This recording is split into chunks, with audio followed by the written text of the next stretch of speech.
Bienvenue sur DMG TV, les histoires mystiques. Tu es nouveau sur la page, n'oublie pas de t'abonner, de laisser un commentaire, de liker et de partager. Tu veux raconter une histoire? Il y a un numéro à l'écran là sur le plus 237 655 81 90 17. Envoie ton histoire et on va jouer ici sur YouTube, Facebook et TikTok. On poste 10 histoires tous les jours sur YouTube à 12h00. La chaîne YouTube c'est DMG TV. Et la deuxième chaîne YouTube c'est DMG TV, histoire mystique exclusive où on poste tous les 15h00 heure du Cameroun des histoires exclusives.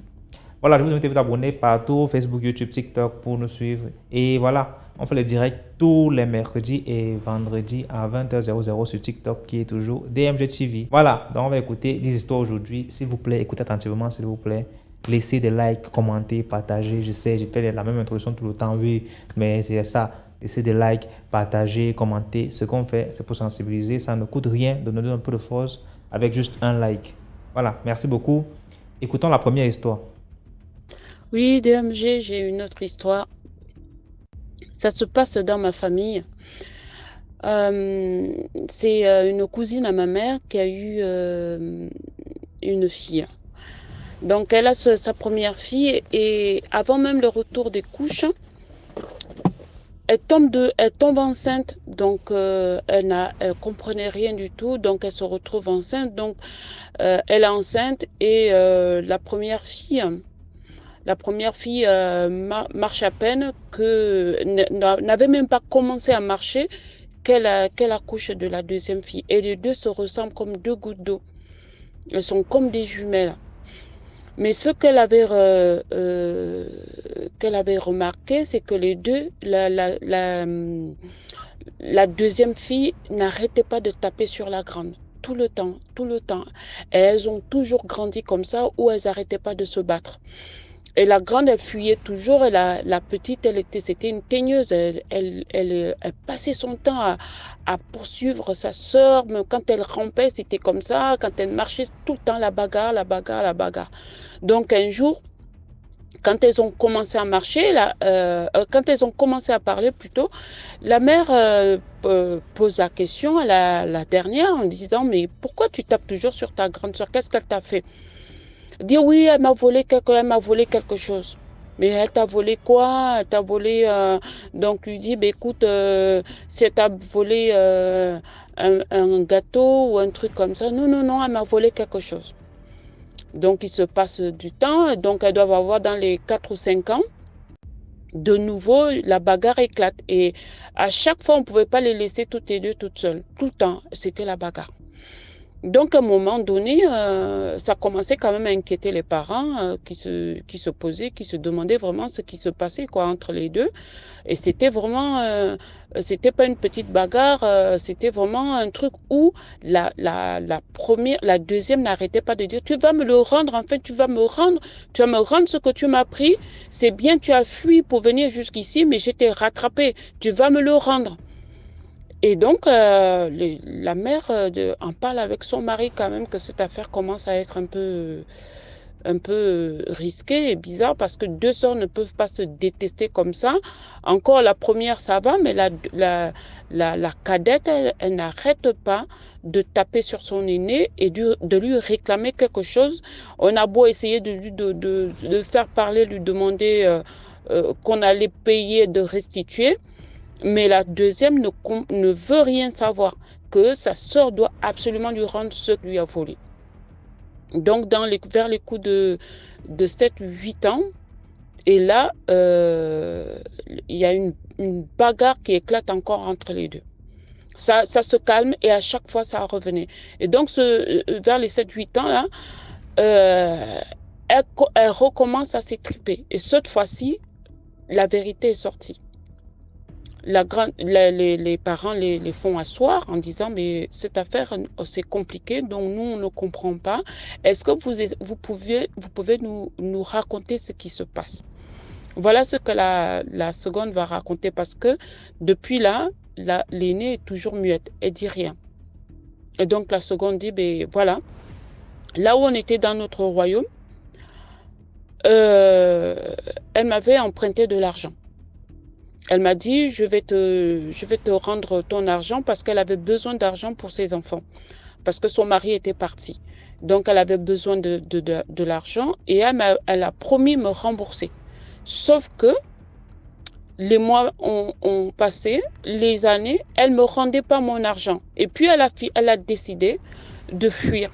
Donc, en fuyant, elle est venue jusqu'à ce royaume-ci.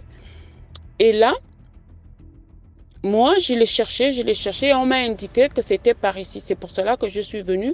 Moi, depuis, je lui dis de me rembourser ou qu'on parte, on reparte ensemble pour qu'elle aille travailler pour me rembourser mon argent.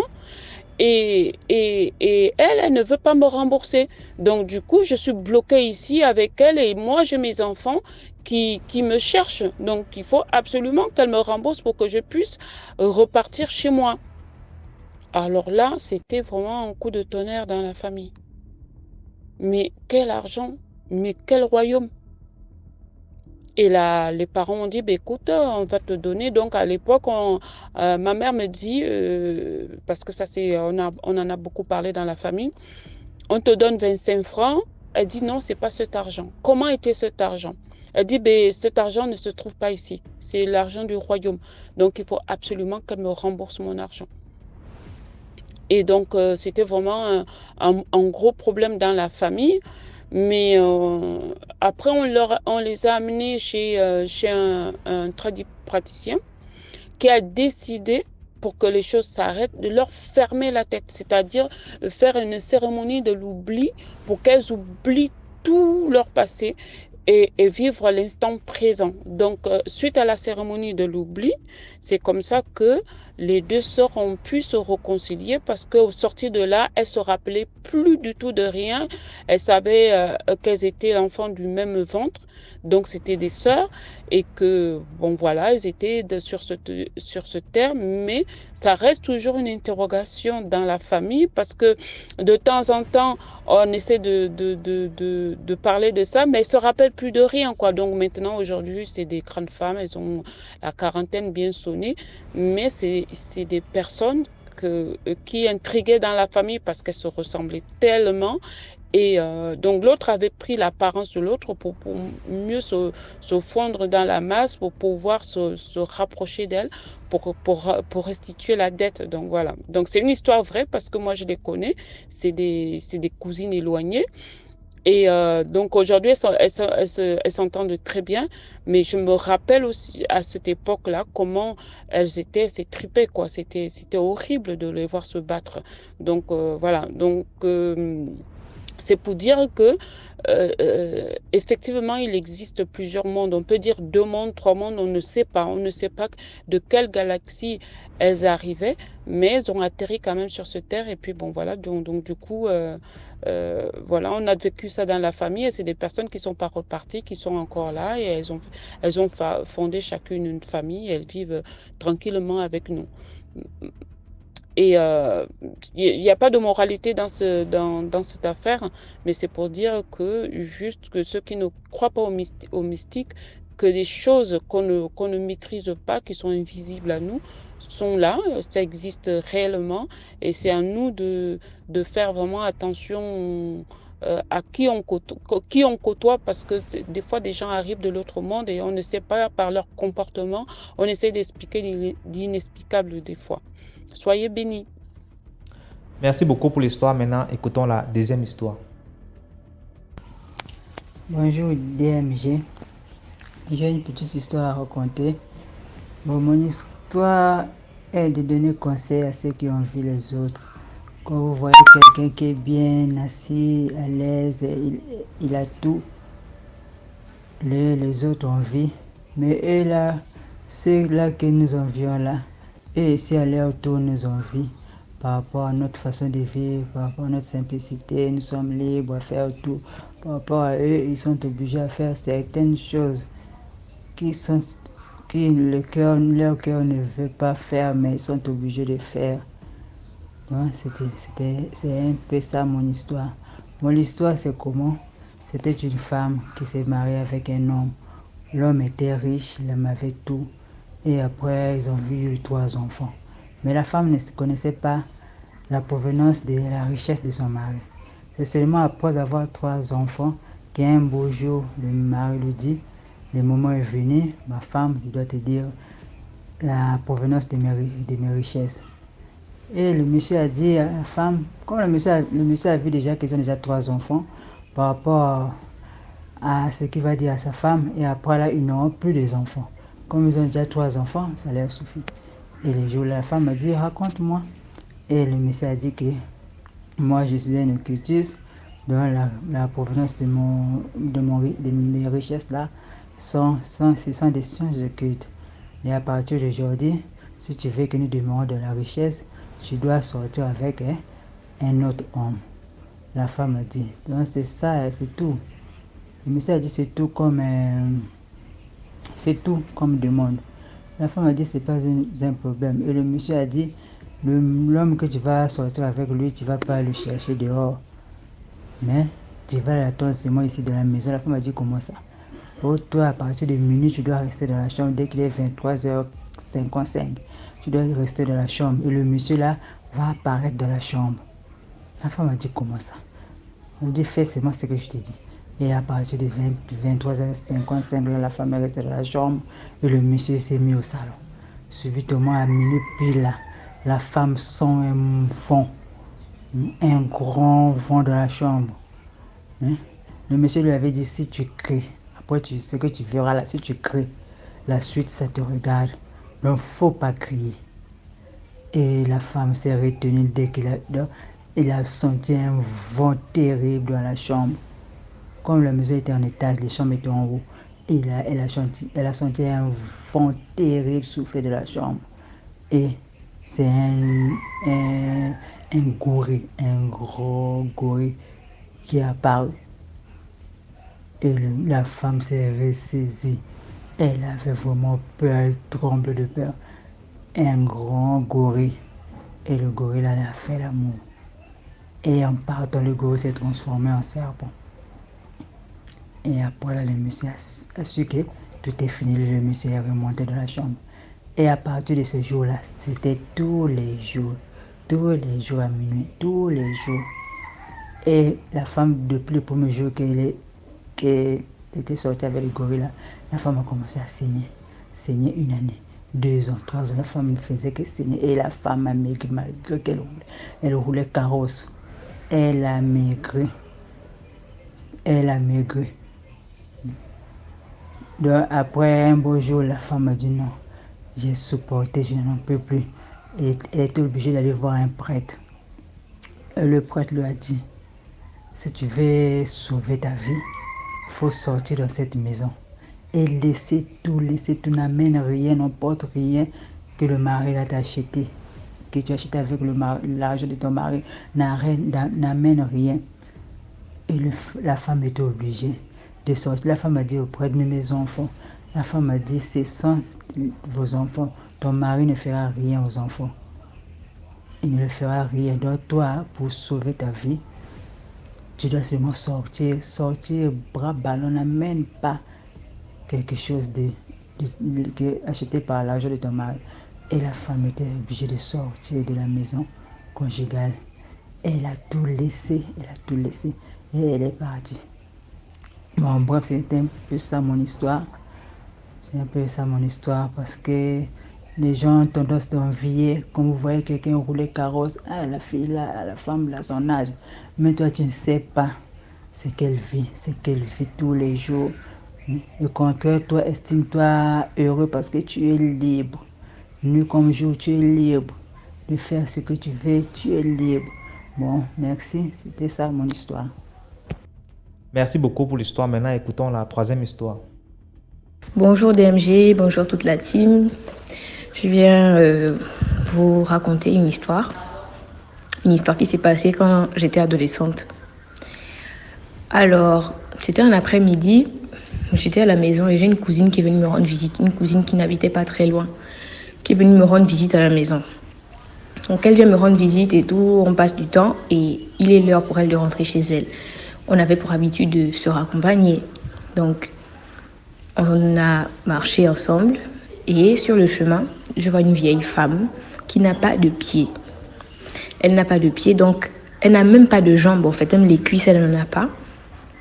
Donc elle marche sur ses mains c'est-à-dire elle met 2 morceaux de bois dans la paume de ses mains et elle tire son derrière sur le sol. Donc moi, j'ai pitié quand je vois ça. Je suis saisie d'une pitié et je la regarde, je dis, mais comment on peut vivre comme ça? Et ma cousine me dit, fais attention, la dame, c'est une sorcière. Je dis, mais c'est une sorcière, oui, son fils lui a construit une maison, elle ne veut pas vivre à l'intérieur parce que son fils est pasteur et tout. Bon, elle m'a raconté toute une histoire. Je dis, c'est n'importe quoi, en fait, c'est une vieille femme, voilà, peut-être c'est la vieillesse qui fait ça. Et on discutait de ça sur le chemin, ma cousine et moi. Je ne sais pas si la dame nous a entendus. Elle m'appelle, elle me dit, ma fille, s'il te plaît, viens. Et j'y vais, elle me dit, vu qu'elle n'avait pas de pied, elle était vraiment en bas et moi j'étais debout, donc je la regardais de haut. Et elle me tend 2 pièces de 25 francs. Donc ça fait 50 francs, elle me dit, s'il te plaît, est-ce que tu peux aller me prendre un sachet d'eau? Et elle m'a donné les pièces. Quand elle m'a donné les pièces, elle m'a regardé dans les yeux. C'était vraiment un regard, j'ai eu peur. Mais après, je me suis dit, c'est mon imagination, je vais prendre de l'eau. Donc je suis allée à la boutique, je lui ai pris de l'eau et je lui ai donné. Elle m'a dit merci, elle a continué son chemin. Moi, j'ai continué avec ma cousine, je l'ai accompagnée, je suis rentrée chez moi. Et il était l'heure de dormir. Donc je dormais avec ma grande sœur. Il était l'heure de dormir, donc quand je vais dormir, je vois, je m'allonge et je ressens toute une masse qui passe dans mon corps. Et bien avant ça, quand elle m'a regardé, j'ai commencé à avoir mal à la tête. J'ai senti comme une force qui m'a quittée. Comme, je ne sais pas, mais quelque chose m'avait quittée. Je suis rentrée, je ne me sentais pas très bien. Je me disais, bon, peut-être c'est dans mon imagination. Vu que ma soeur m'avait déjà mis des choses dans la tête, je me suis dit, ça va. Donc je rentre et je vais dormir. Donc je me couche à côté de ma soeur. Et on dormait souvent avec la veilleuse. Mais là, elle était obligée de laisser la lumière vu qu'elle était en train de travailler un devoir de classe. Donc moi, je me suis couchée et voilà, je me suis endormie. Quand je m'endors, je sens comme une masse qui passe dans tout mon corps. Une masse, vraiment, comme une décharge électrique qui est passée dans tout mon corps. Du coup, ça m'a affaiblie sur l'instant.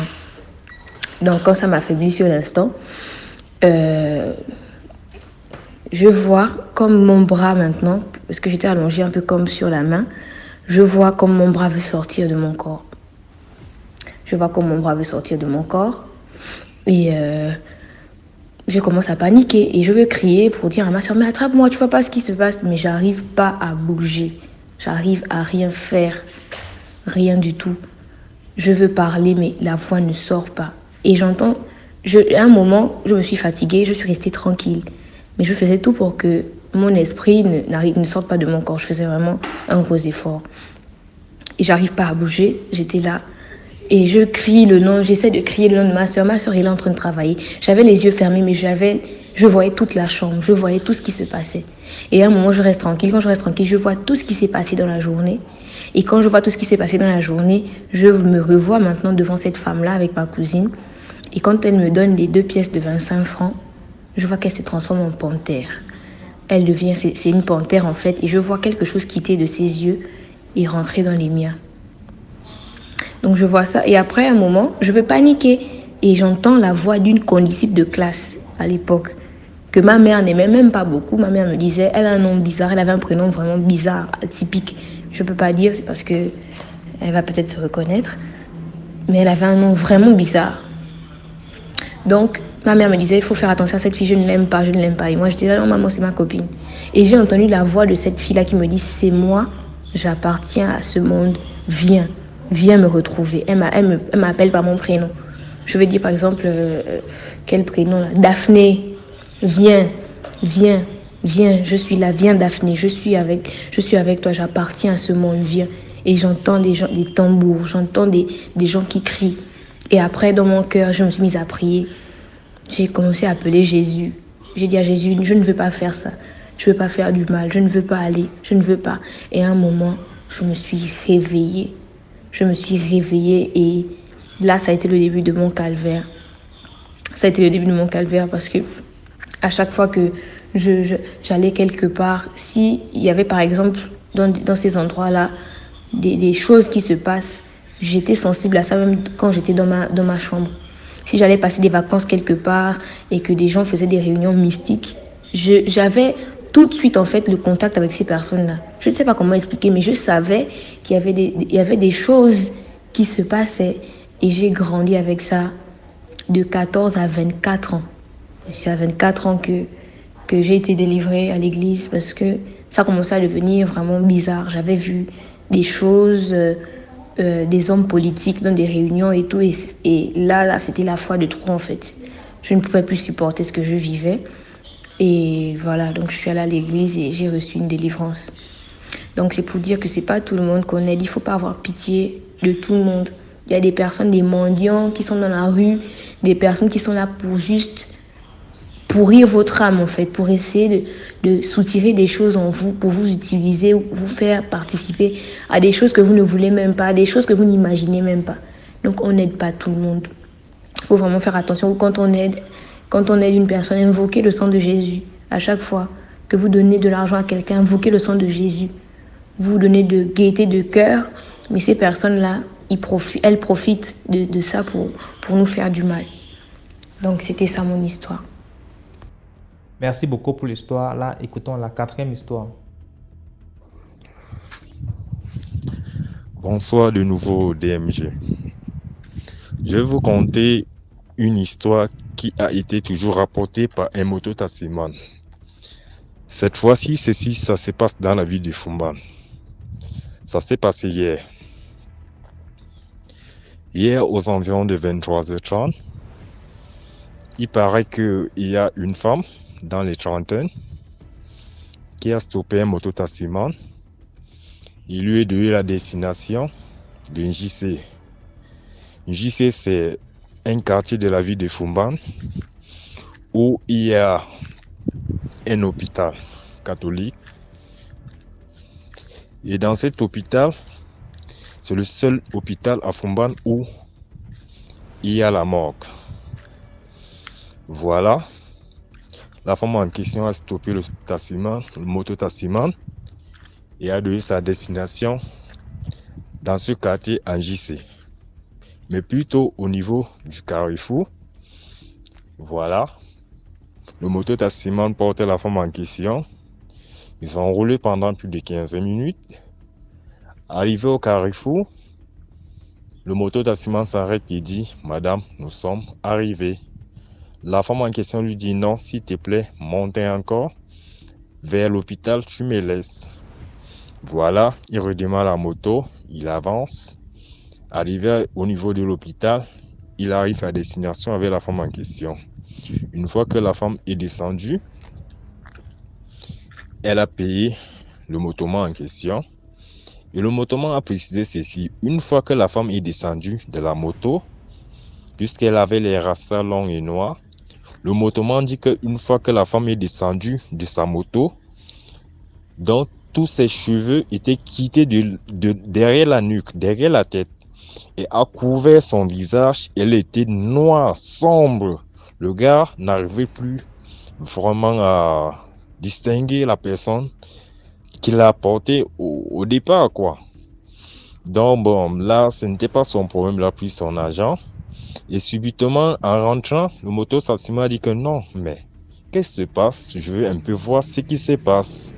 Donc le gars s'est tourné et a vu la direction de la femme en question qui partait au niveau de l'hôpital, c'est-à-dire au niveau de la morgue.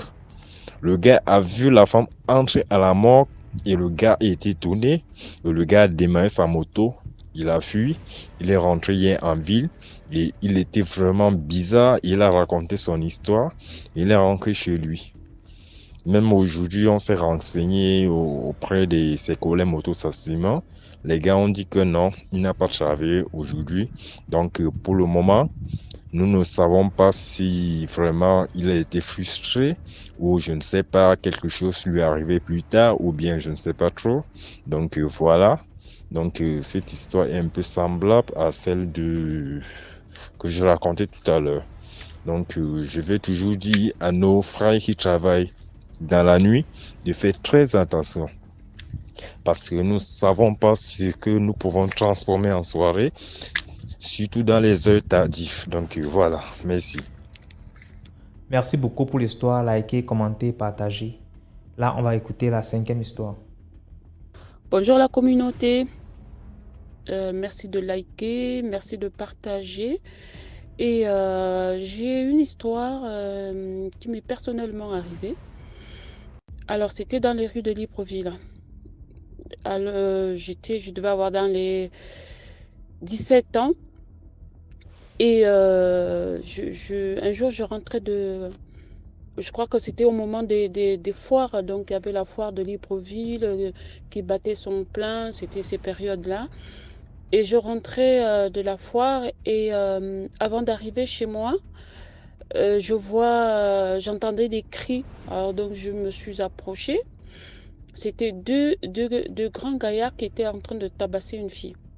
Alors j'ai crié, du coup ils sont partis en courant et puis il y avait les voisins qui sont sortis et la fille je l'ai prise et je l'ai prise avec moi. Je lui ai demandé où elle habitait. Elle était ensanglantée et donc j'ai décidé de l'amener chez moi. J'habitais chez mon oncle.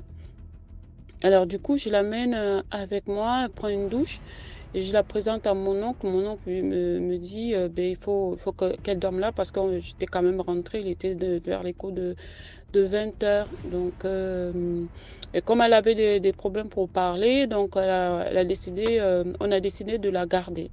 Donc elle a dormi dans l'une des chambres de la maison. Et moi, j'avais un petit studio que mon oncle m'avait fait. Donc moi, je suis allée dormir dans mon studio et elle est restée dans la maison familiale. On avait une grande maison avec plusieurs chambres. Et le lendemain matin, donc je lui ai demandé si, voilà, que je l'accompagne chez elle. Donc on arrive chez elle, là où elle habitait. Donc en fait, elle n'habitait pas trop loin de là où on l'avait agressée. Et dès qu'on arrive, moi j'arrive avec elle et là, la propriétaire, donc la propriétaire de la chambre qu'elle louait, était très très remontée contre elle. Elle lui a dit, écoute, toi, j'en ai marre de tes problèmes.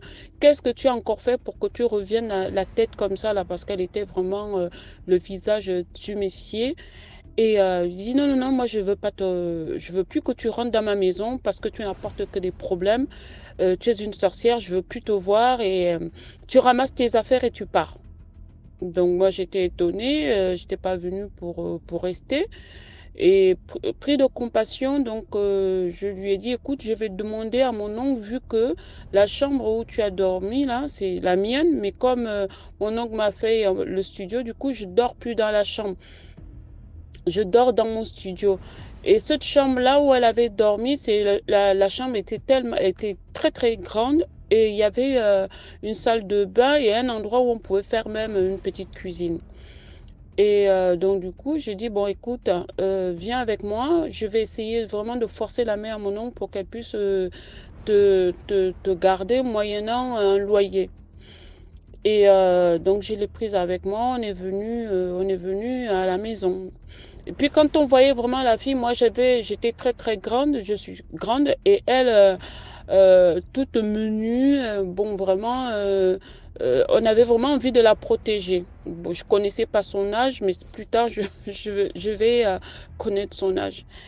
Et on arrive à la maison, donc je fais la proposition à mon oncle qui accepte, qui me dit, bah, écoute, si tu as joué ta bonne samaritaine, donc tu vois ça avec elle, tu lui fixes le prix du loyer, et puis après, bon, le loyer, tu peux le prendre, c'est ton argent dans tous les cas, puisque c'est ta chambre. Donc la fille, je lui dis, écoute, bon voilà, tu peux demeurer là autant que tu pourras, le temps que tu cherches quelque chose de mieux peut-être.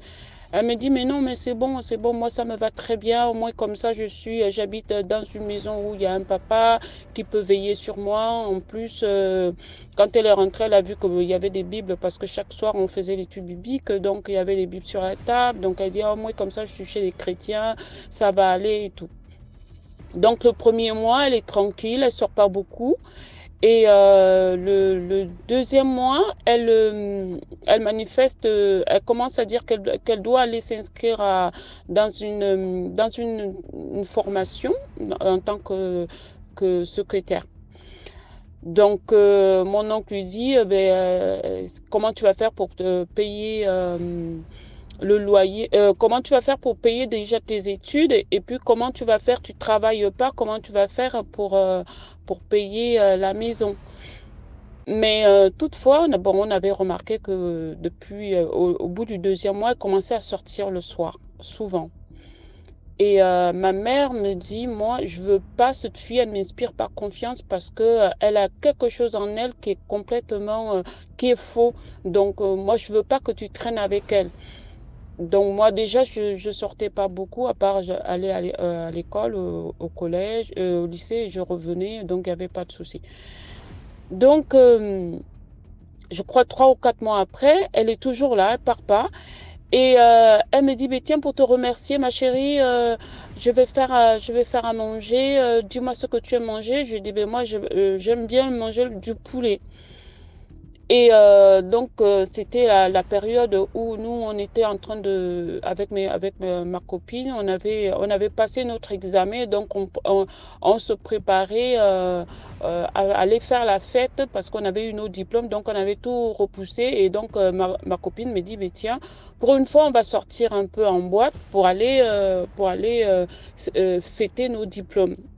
Donc on est parti, on était à trois copines. On arrive dans une boîte de nuit connue de Libreville. On n'était pas habillés vraiment comme les filles des boîtes, hein. Moi j'étais en jean et puis les autres, bon bref, on est resté là très très peu de temps. Mais dans la boîte, au moment où je sortais, au moment où nous on se disait, ben on s'est amusé, on va partir. C'est là que la copine là, elle arrive. Je la vois arriver de loin, je la reconnais, je dis, ben tiens, je reconnais. Donc, je vais l'appeler Mimi. Je vois arriver Mimi, je dis, ah Mimi, comment ça? Oh, ça va ma chérie et tout. Et donc, elle me salue, elle est vraiment éméchée. Et donc, ma copine me dit, mon amie avec qui, mes amis avec qui on était arrivés, donc l'une d'elles me dit, écoute, on s'en va. Donc, au moment de sortir de la boîte, je passe devant un groupe de filles qui parlaient dans la langue maternelle de ma mère et j'ai entendu tout ce qu'elle disait. Donc, il y a une qui dit, oui, mais celle-là, c'est une pute, elle passe tout le temps.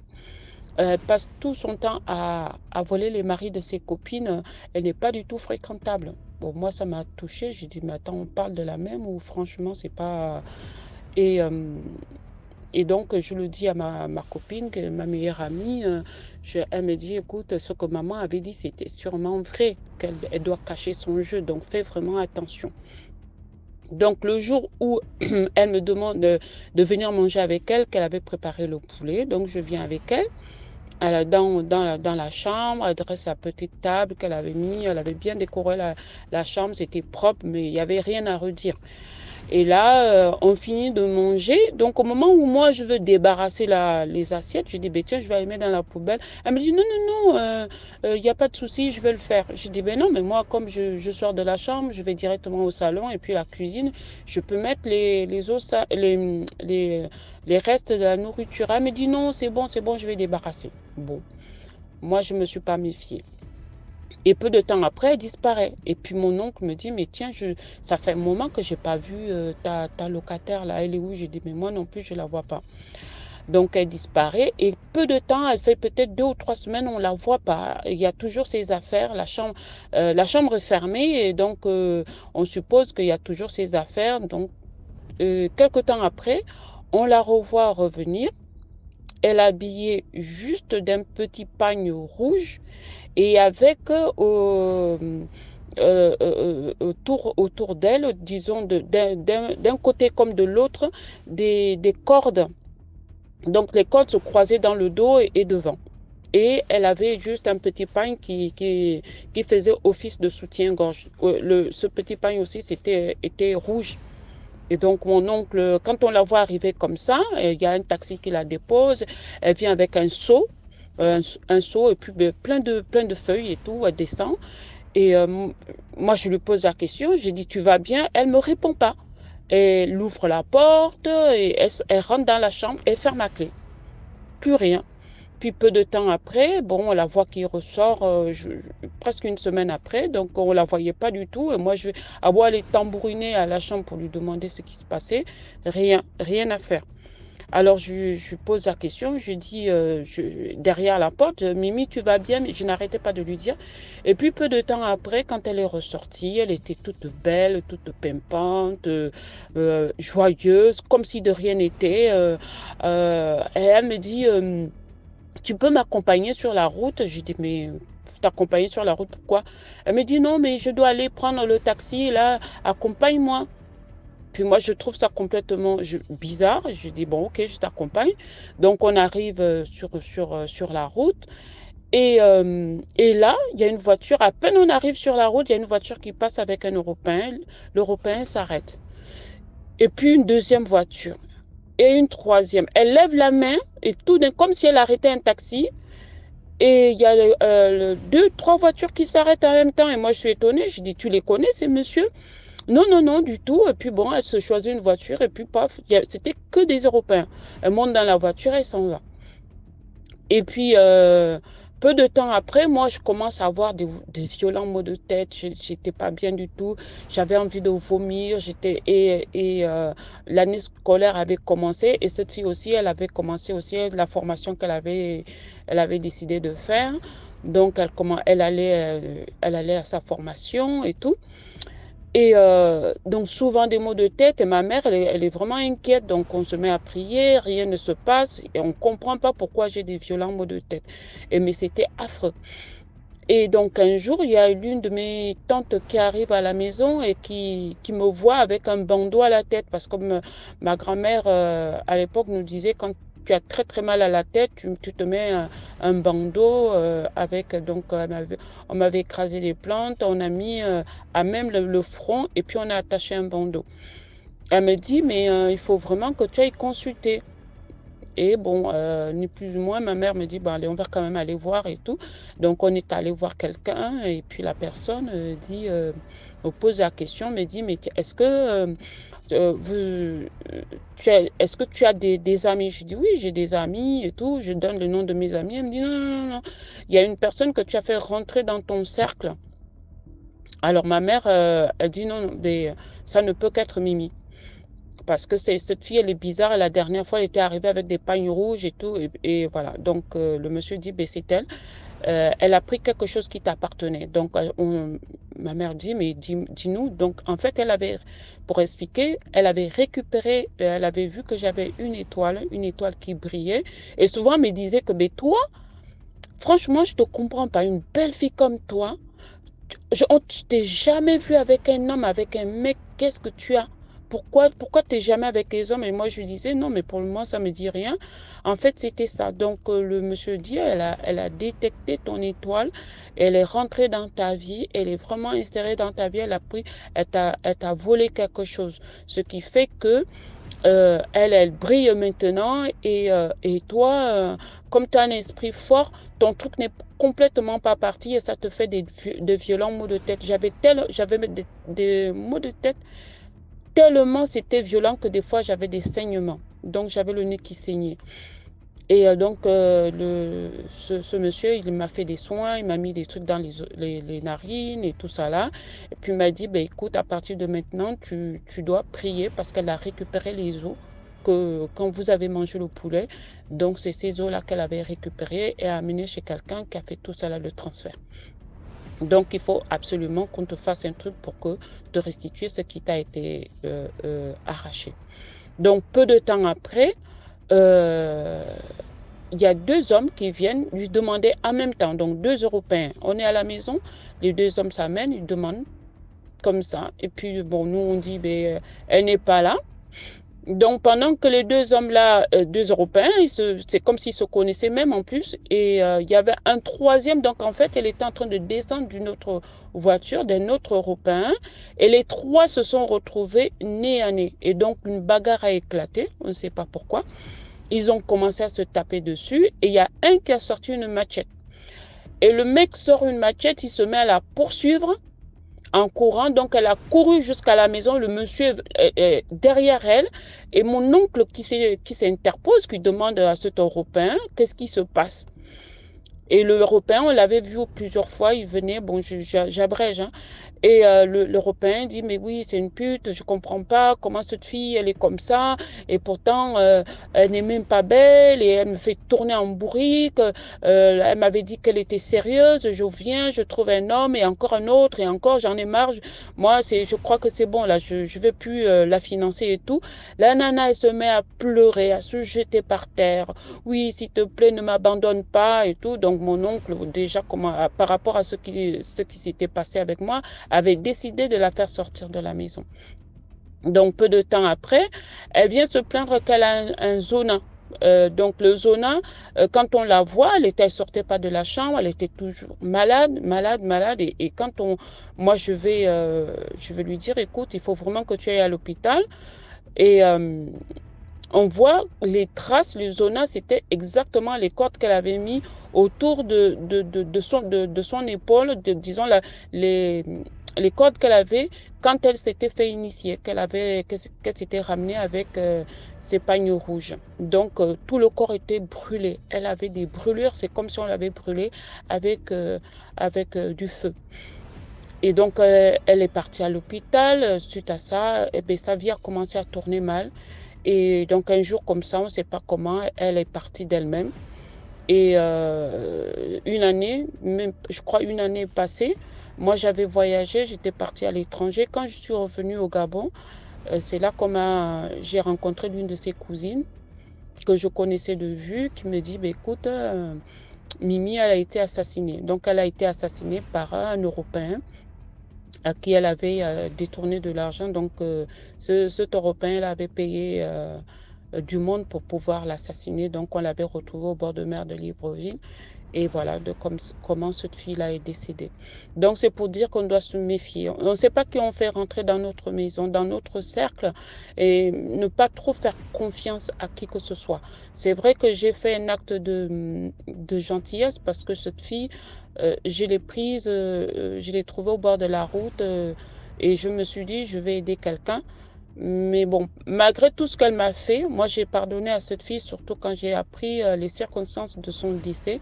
Je lui ai pardonné. Au jour d'aujourd'hui, je continue à aider les gens, mais je me méfie quand même et je demeure toujours dans la prière. Soyez bénis. Merci beaucoup pour l'histoire. Maintenant, on écoute la 6e histoire. Bonjour DMG, bonjour à toute la communauté. Floride Massamba, Congo-Brazzaville.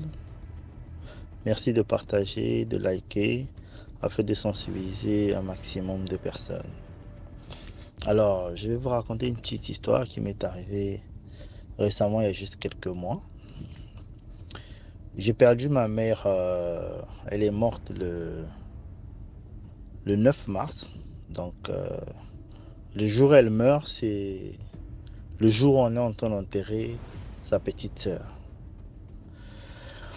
Alors, moi, je suis arrivé aux États-Unis, je suis logé aux États-Unis. En fait, j'habite aux États-Unis depuis 2019. Donc, avant d'arriver, quand j'ai quitté le pays, avant de quitter le pays, j'ai commencé à avoir des flashs, des visions. On venait me montrer, en fait, comment est-ce que mon enfance était passée. En fait, tout ce qui était spirituel de bizarre qui se passait dans ma vie. Donc, ça défile comme ça. Et jusqu'aujourd'hui, ça continue de venir, il y a des voix qui me parlent, voilà, tu vois telle situation, c'était comme ça, c'est X, Y qui faisait ceci et tout. Donc du coup, j'ai commencé à avoir des flashs dans ma famille, mon père, ma mère, mes cousins, machin et tout ce monde-là, mes oncles ont me montré. Alors, j'arrive aux États-Unis en janvier 2019. J'ai commencé le boulot vers 2 mois ou 3 mois plus tard. Alors, lorsque j'ai travaillé au fur et à mesure que j'ai commencé à travailler là-bas, j'ai remarqué, je sentais des présences des gens en fait. Parce que j'étais dans la construction, j'avais comme l'impression en fait il y avait des gens quelque part qui m'observaient. Et c'était pas une seule personne. Donc c'est comme si tu as l'impression que la personne a traversé, il est allé de l'autre côté, mais ils sont en train de te regarder. Mais ils n'arrivent pas à se rapprocher. Parce que je me retrouvais de fois seul dans des maisons de construction où j'étais en train d'installer les portes et tout, mais j'étais seul et je finissais tard. Mais comme moi, déjà, la peur, parce que quand je grandissais, j'étais peureux, je pleurais tout le temps, on me tapait, je tombais tout le temps malade. Donc, on me manipulait un peu par tout le monde, spirituellement et tout. Et les gens croyaient même en fait que je devais mourir. Déjà, à la preuve, j'ai été sacrifié depuis le ventre de ma mère.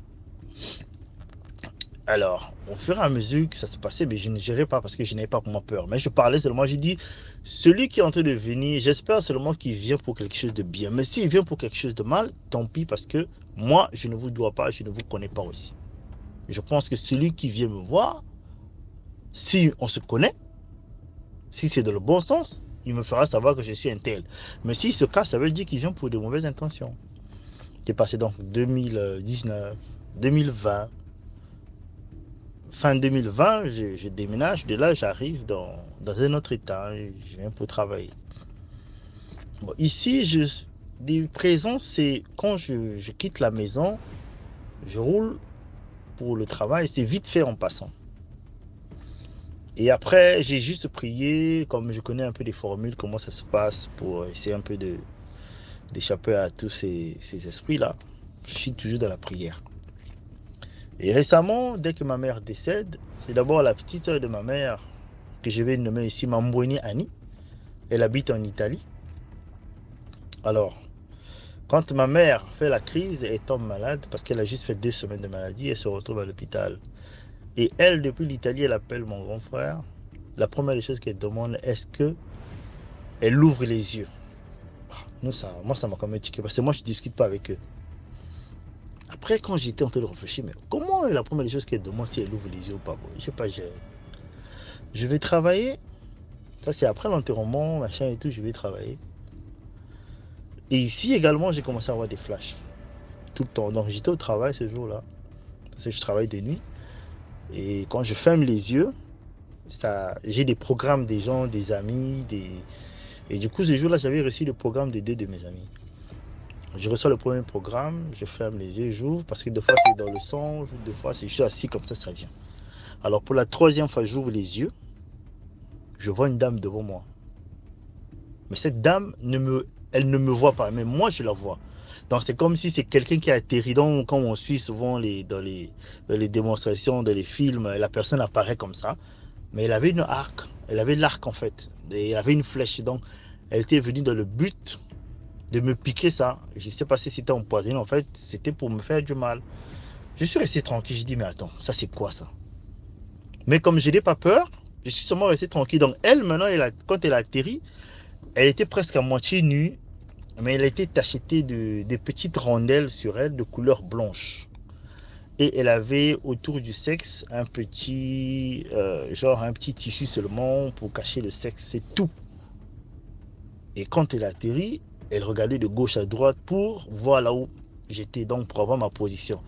Mais moi j'étais là, je n'avais pas aussi peur, je l'ai seulement regardé. Et la voix me dit non, mais elle a juste porté le corps d'une autre personne. Mais c'est la petite sœur de ta mère. C'est Mambweni Annie. J'ai dit ah bon. Et donc en fait vous avez fini d'achever ma mère. D'abord vous avez achevé mon petit frère en 2016. Là en 2022 vous avez achevé ma mère. Mais si vous avez pu achever ma mère, c'est parce que vous étiez tous de la même alliance. Je dis mais c'est pas grave. Comme c'est ce que vous voulez faire, vous voulez exterminer notre ventre, nous les Massamba. Je dis, il n'y a pas de problème. Si vous allez atteindre certains Massamba, c'est parce que eux aussi, ils ont les semences que vous avez. Vous êtes tous de la même alliance. Mais moi, je ne suis pas dans vos choses-là. Moi, je crois en Dieu et je prie Dieu. Il dit, et je vais voir ce qui va se passer. Déjà que tu arrives là, moi, je te vois, mais toi, tu ne me vois pas. Après un moment donné, elle a disparu. J'ai seulement prié, j'ai dit, merci Seigneur de m'avoir montré. Et c'est comme ça que vous remarquez dans des situations que non, mais mon frère, ma soeur, mon père, ma mère était là. Il a seulement fait une crise, il a mal, il est allé à l'hôpital 2 jours, 3 jours, il est décédé. Et c'est comme ça que ça se passe spirituellement. Et vous devez comprendre une chose. Notre corps, c'est le temple de Dieu. Aucun esprit maléfique ne peut venir te posséder et être plus fort que ton esprit à toi. C'est impossible. Tout esprit qui arrive à te posséder, c'est qu'il a trouvé une brèche quelque part. Mais si tu n'es pas d'accord, et tu auras la conscience de te lever et d'aller voir un homme de Dieu pour te délivrer. C'est comme ça, c'est un principe simple. Et les gens que vous remarquez dont les esprits maléfiques arrivent à contrôler leur corps, ce sont des gens qui ont d'abord au préalable une mauvaise sémence. Ils ont un mauvais cœur, ils sont mauvais. Voilà pourquoi ces esprits prennent le dessus sur eux. Quand tu pries Dieu, tu ne peux jamais avoir peur d'un sorcier. Mais de nos jours, les gens ont plus peur de sorciers que de Dieu lui-même.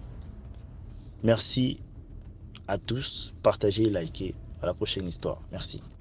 Merci beaucoup pour l'histoire. Maintenant, on écoute la 7e histoire. Bonsoir DMG, bonsoir à toute la communauté. Je reviens aujourd'hui pour vous raconter une petite histoire. Je vous avais dit que je faisais régulièrement, je vais raconter les histoires qui se passent généralement dans le monde du football. Donc l'histoire que je vais raconter, moi-même je l'ai vécue en direct. C'est pas qu'on m'a raconté.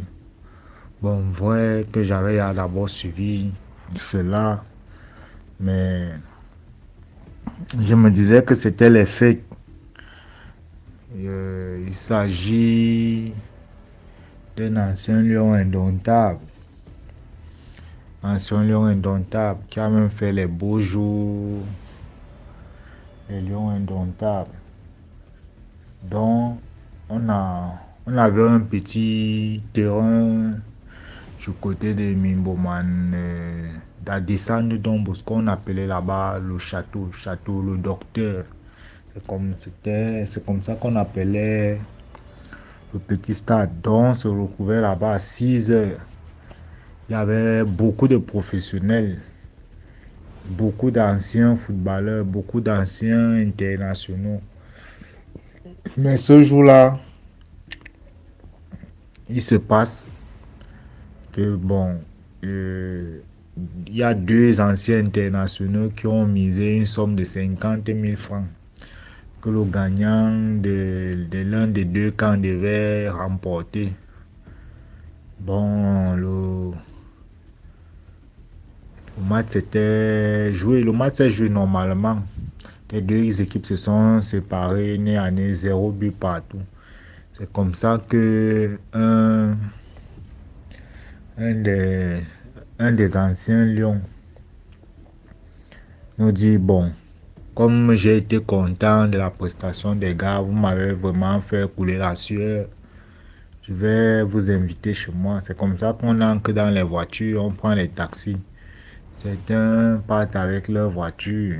Certains, nous les Chop Nanga qui jouent au pays, nous on nous met dans les taxis, on arrive on arrive avec toi Miki.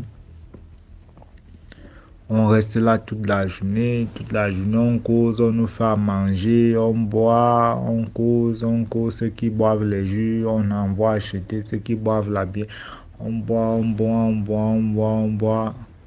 Ce qui me fait raconter cette histoire, c'est que auparavant, j'avais déjà appris que il y a un fou qui vient tous les jours à minuit, même quand le professionnel, quand le lion indomptable même en question était encore en club, qui venait tout le temps là-bas à minuit avec toi, mais qui dit, je veux mes genoux, donne-moi mes genoux, je veux mes genoux. C'est comme ça que moi-même j'ai vécu la scène en live. Dès qu'il est minuit 00 à sonner, on a suivi une voix. Comme tu sais que quand il est déjà minuit, c'est plus cool, l'ambiance, c'est plus cool, tout le monde est déjà un peu sous, ceux qui racontent des histoires par la voix basse. On voit du haut du balcon, on suit donc tellement c'était effrayant. DMG, moi j'ai flippé. Le gars, c'est pas ce qu'on me racontait. Le gars a commencé à crier. Je veux mes genoux. Je veux mes genoux. Donne-moi mes genoux. Je veux mes genoux. Je veux mes genoux. C'est là où j'ai compris que le football que nous on joue là, c'est nous sommes seulement là pour les accompagner. Donc, et on les voit briller là. On ne sait pas ce qu'ils font là dehors. Bon, c'était ma petite histoire de ce soir. Je vais revenir pour certaines autres histoires, toujours dans le domaine du football. Passez une excellente soirée à la communauté. Merci pour l'histoire. Maintenant, on écoute la 8e histoire.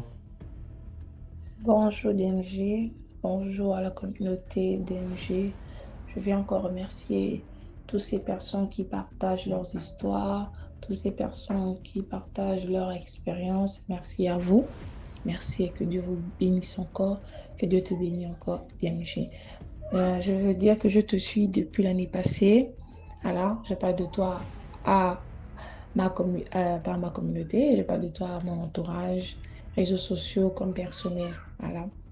Donc, le titre de mon histoire, je vais appeler ça « J'ai failli marier un fou ». Voilà. Je suis une jeune Gabonaise. Je vis à Port-Gentil, qui est la capitale économique, voilà, du Gabon, à la Port-Gentil. Et depuis mon jeune âge, j'aimais les sorties, voilà. J'aimais les sorties, bon, comment dire sorties? J'aimais grouver, j'aimais aller en boîte de nuit, voilà. J'aimais aller en boîte de nuit, voilà. Et là où je vivais avec ma maman, à l'époque, c'était un peu plus reculé de la grande ville, donc des endroits où il y a des boîtes de nuit, il y a le show. Voilà, c'était au minimum, je peux dire, du quartier où je me trouvais à la grande ville. C'était vraiment c'était une grande distance, voilà.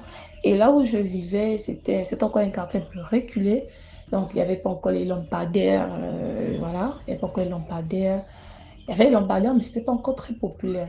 Et il n'y avait pas encore trop de maisons aux alentours, voilà. C'était très reculé. Mais malgré cela, j'avais cette force ou bien ce courage-là de sortir, aller en boîte de nuit, couver jusqu'au petit matin et rentrer. Voilà, donc c'était comme ça que j'étais. Donc je me rappelle, il y a de cela 5 ans, 4 ans, chez ma maman où je vivais à l'époque, euh, il y avait une voisine, des voisins de chez ma maman. C'était des tradis praticiens, les nganga. Voilà, ce sont des personnes qui soignaient le corps, qui s'occupaient beaucoup plus dans le mystique, tout ça. Et c'était nos voisins, donc ils faisaient des fois les consultations, tout ça, tout ça. Mais moi, j'étais partie, bon, c'est pas ça le but. Donc, il y avait un homme, un ganga, qui était venu pour faire, il était venu de Libreville, pour Port-Gentil, pour soigner des personnes, voilà. Donc, on l'avait invité. Mes voisins l'avaient invité chez eux. Donc, il est arrivé. C'était un homme assez mûr, voilà. Il était vraiment plus âgé que moi. Et lorsqu'il arrive, il vient au quartier. On se dit bonjour, tranquille.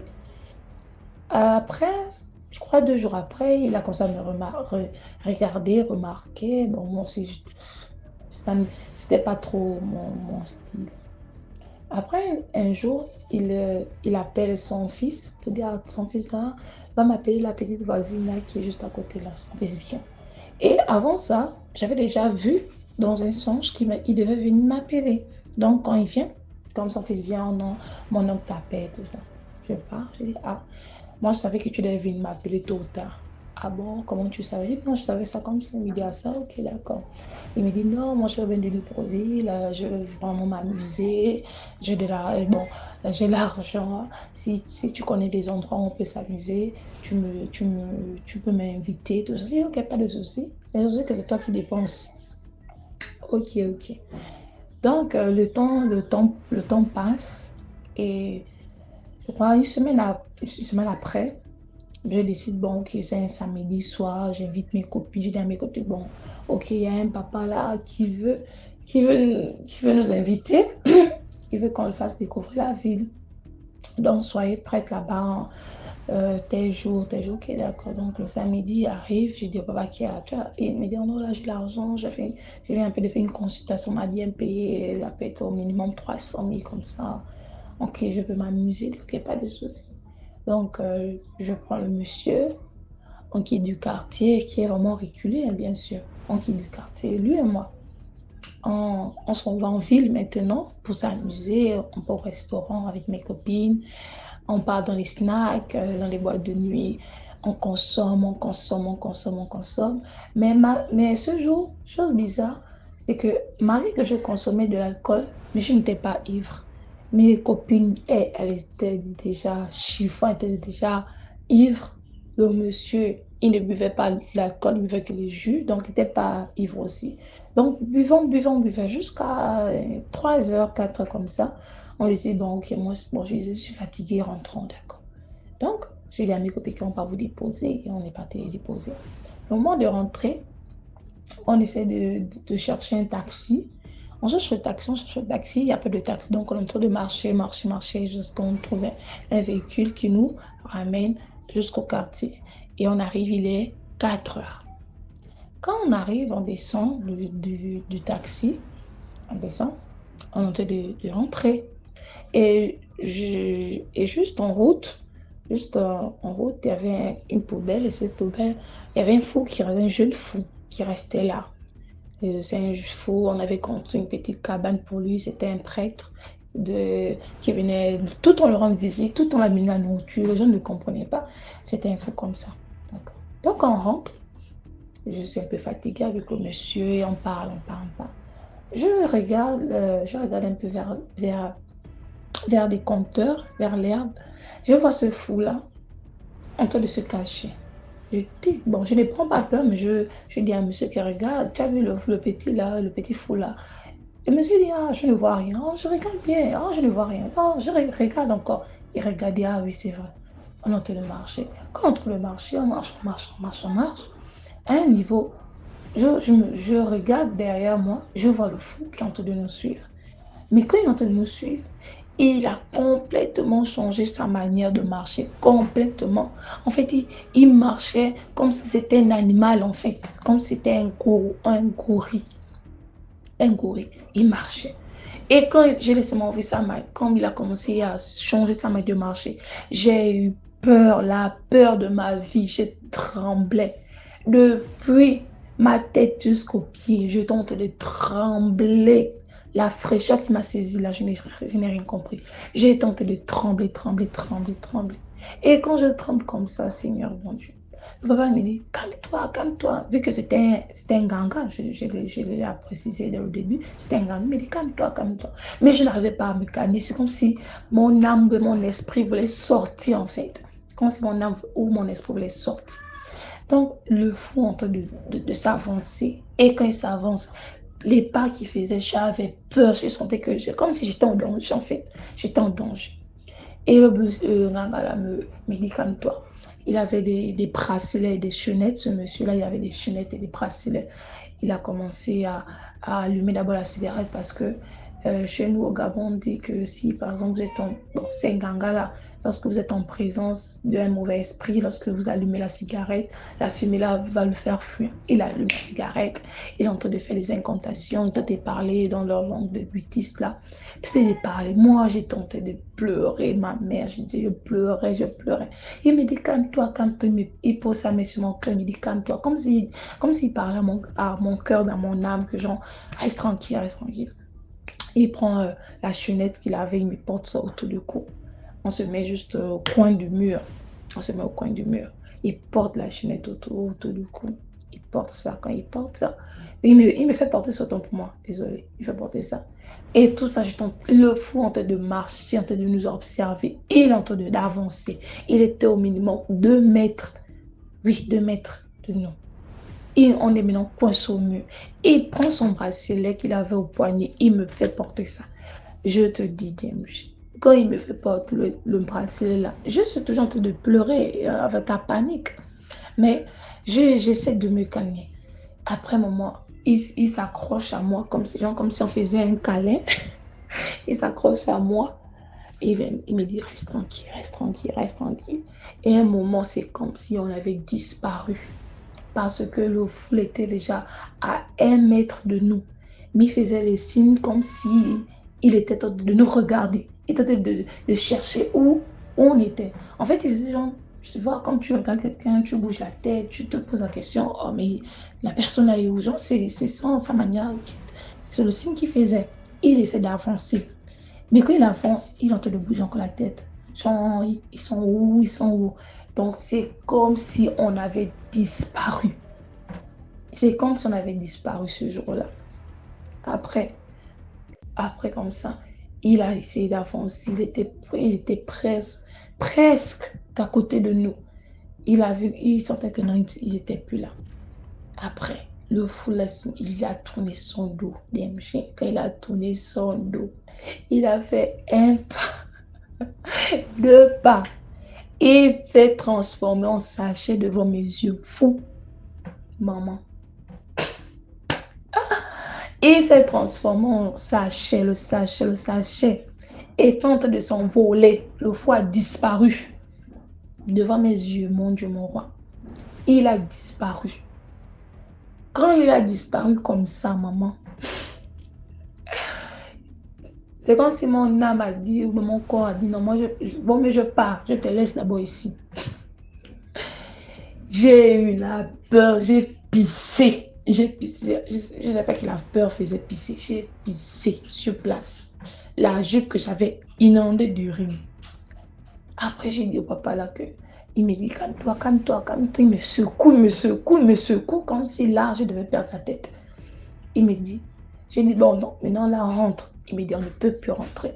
J'ai dit pourquoi? Il me dit, je vais t'expliquer ça demain, mais on ne peut plus rentrer parce que là, il y a une grande cérémonie mystique qui se passe juste devant. Juste devant. Et si on traverse là, toi-même tu vas, parce que moi je suis initiée, moi je suis protégée, mais tu n'as pas de protection en fait. Tu pourras voir les choses, parce que ce que tu fais un peu de voir là, c'est pas d'abord le fou, c'est l'esprit du fou là qui partait en balade. J'ai dit, maman, quand il a seulement dit ça, c'est comme si je m'avais perdu. J'étais loin. Après, maman, comme ça. Comment dire, donc on remontait maintenant vers la route pour prendre le taxi et aller dormir une autre place. Donc comme on remonte comme ça à la route, on remonte, on regarde la place où le fou là se trouve, il n'est pas là. On a pris le taxi, quand on a pris le taxi, on descend du taxi, on part vers un autre quartier, maintenant pour se reposer. On part là-bas. Dès que je dis je veux me soulager maintenant, maman, c'est comment tout est sorti de l'intestin, c'est sorti, tout ce qui était dans le ventre est sorti, ce que je peux dire. On est rentré, on a dormi, je me suis nettoyée, tout. Je n'ai même pas dormi, je tentais de penser à ça, j'avais la frayeur. Le lendemain, on rentre maintenant chez nous tranquillement. Lorsqu'on rentre, il part vers son temple là, quand on rentre dans son temple. Et il part dans son temple, moi je rentre dormir chez moi. Et après, vers 15h, il me réveille, il me dit viens à bord. Il me parle, il me dit tel. Il m'appelle mon nom en fait. Tel. Oh non. Est-ce que tu sais ce qui s'est passé? Il m'explique maintenant ce qui s'est passé. Il me dit non. Est-ce que tu as l'habitude de rentrer ici en retard, les heures tardives? J'ai dit oui, j'ai l'habitude de rentrer ici aux heures tardives, 3h du matin, 4h, 2h, 6h, mais c'est trop. 5h, j'ai rentré chez moi, la distance, seule. Même pas un chat à côté de moi. Même les bangandos, même les bandits avaient disparu. Moi, j'ai rentré là-dessus. Il me dit, on t'avait déjà remarqué, ces esprits-là t'avaient déjà remarqué. Mais pose la question, est-ce que quand tu marchais, tu sentais pas les présents? Oui, de fois, je sentais comme si je marchais avec des personnes. Genre, de fois, je marchais, genre, je parlais même déjà même seule, en fait. Après, il me dit, oh, c'est parce qu'on t'avait déjà remarqué et que ce fou-là t'avait déjà remarqué. Ce n'est pas tous les fous que tu vois, fous là qui sont malades mentales, qui sont simples. De fois, eux-mêmes connaissent l'origine de leur maladie. Donc, ce fou-là t'avait déjà remarqué. Et quand tu entrais tous les jours, quand tu sortais là, il t'avait remarqué. Tu passais là, côté, il te voyait. Maintenant, le fou l'avait décidé dans leur monde mystique là que moi, je veux une femme. Le foule avait décidé que moi, je veux une femme dans le quartier. Maintenant, ah bon, oui, tu veux. Donc, dans leur monde, ils ont dit, oui, ah, tu veux une femme? Oui, je veux une femme. Après, ok, choisis la femme que tu veux. Il avait dit, ah, telle fille, comme s'il m'avait dit, écrit donc dans le monde mystique. Et donc, ce jour-là, si j'avais le malheur de rentrer tard ce jour-là et seul, ou même pas seul, quelqu'un qui n'avait pas la connaissance du monde astral, là, si je rentrais seul là, je devais soit devenir folle, ou si ce fou-là me frôlait seulement, je devais déjà avoir une alliance, mariage avec ce malade mental là, dans le règne de l'esprit, bien sûr. Donc, je devais avoir cet esprit-là, dans le règne de l'esprit. Je devais avoir ce mariage-là, en fait. Je devais devenir soit folle ou avoir cet esprit, cette relation-là, dans le règne de l'esprit. Donc, c'est un peu ça, ma petite histoire. Et Dieu merci, après ce que j'avais vécu là, on m'avait dit de ne peux jamais rentrer tard. Donc, je limitais mes sorties quand je rentre tard au minimum 22 heures. Et si 22 heures a déjà dépassé, je dors là où je suis sortie, où j'étais. Donc, cette histoire, c'est un peu pour sensibiliser nos jeunes sœurs et jeunes frères aussi. Parce que Dieu merci, je ne fais plus cette vie, je ne suis plus dans cette vie. J'ai commencé à prier, je donnais ma vie au Seigneur. Donc, des choses comme ça, je ne fais plus. Les sorties, j'ai arrêté, bref. Donc, c'est plus sensibiliser nos jeunes sœurs, jeunes filles et frères. Donc, c'est dire que les sorties inutiles, là, ça ne sert à rien. Lorsque tu sors les nuits, tu entres dans ces heures tardives, là, on t'a déjà remarqué, ces esprits-là t'ont déjà remarqué. Et c'est pour cela que des fois, tu sors la nuit, tu sens les présences, et et tu sens un grand vent, et des fois quand ce vent-là va te toucher, tu as senti ce vent-là, soit tu as devenu, je ne sais pas, une fille de la rue, je ne sais pas, en fait tu as mené une vie bizarre, une vie très bizarre. Voilà, donc c'était un peu ça ma petite histoire. Cette histoire aussi, il n'y a aucune autre histoire à l'intérieur, mais peut-être plus tard, je raconterai cette histoire. Merci encore, DMJ, et que Dieu vous garde et vous bénisse encore. Merci beaucoup pour l'histoire. Là, on écoute la 9e histoire. Bonsoir, DMG. J'appelle de l'Europe. C'est la première fois que je suis une nouvelle auditrice. En fait, je voudrais raconter mon histoire. Aujourd'hui, j'ai un certain âge et quand j'étais encore en Afrique, je n'aimerais pas dire le nom de mon pays. Quand j'étais encore en Afrique, j'étais tellement belle. DMG, j'étais belle au point où me regarder dans un miroir même, moi-même, me gênait. Alors, dans le temps, j'avais mon petit ami et quand il a fait un truc qui ne m'avait pas plu et j'ai été très frustrée. Je suis quelqu'un de très sensible. J'ai été très frustrée, j'ai beaucoup pleuré et après, j'ai connu le père de ma fille. Et quand j'ai connu le père de ma fille, c'était quelqu'un qui revenait de l'Europe. Et moi, j'étais tellement belle et il m'a beaucoup appréciée. Il m'a donné de l'argent et je lui ai dit, si tu veux que je me mette avec toi, tu dois me donner plus d'argent. Parce que j'ai vu qu'il avait les moyens, il revenait de l'Europe, il était venu pour investir au pays. Et il dit que cette terre que j'avais là, lui avait plu. Alors, du coup, on s'est mis ensemble. Et puis, il m'a doté et tout, et j'ai eu ma fille. Et dans le temps, il avait eu des problèmes financiers parce qu'il travaillait avec ses parents, ses cousins et tout. Beaucoup l'ont détourné son argent, sont venus en Europe dans son dos. Quand on dit dans son dos, c'est-à-dire que sans qu'il ne sache avec son argent. Et du coup, lui aussi, il vivait la belle vie. Moi, j'étais jeune, on vivait la belle vie. Il n'avait pas quelqu'un vraiment pour l'encadrer. Et il était aussi jeune, hein?